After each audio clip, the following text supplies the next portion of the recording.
The political climate here on campus is not the best. There's a reason it's here. And the reason is we have a reactionary far-right president. And they're imposing their ideas onto our university, and people hate it.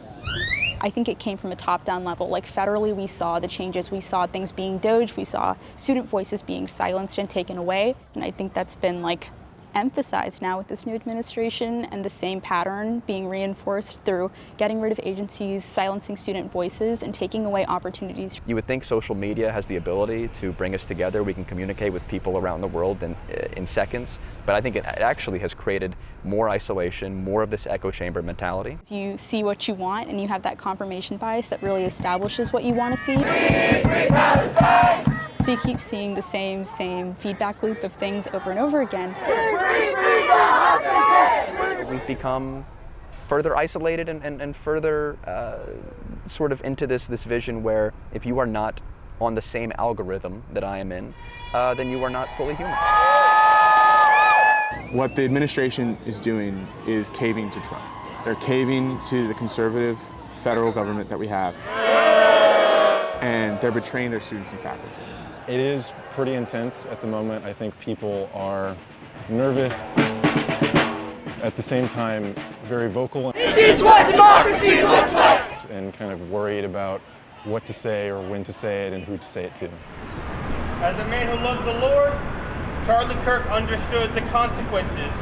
I believe that I have the ability to say what I believe here on UT. But I think when it comes to like the particular conservative subculture that is kind of formed in the internet age, I do think a lot of that is seen as like almost entirely unacceptable. That is something that I've had to sort of self-censor a lot in myself. And I think that this has gotten to a point where we don't see anybody that thinks differently as human beings. It's so broad what these terms mean, especially when we're only a two-party system. I do actually think that there's a lot of good stuff going on, and I think that UT students in general have a lot more in common than we often realize. Now more than ever, having bipartisan conversations and listening to people from across the aisle and being willing to work with others towards compromise and negotiating with people is better than silencing people or being apathetic to issues. Polarization is a big topic. Long live the Intifada! But we're really not here to agree with each other. That's not the point. And it's really good that we don't all agree with each other. The most boring classes I've had are ones where people generally all just agreed with each other on the topic.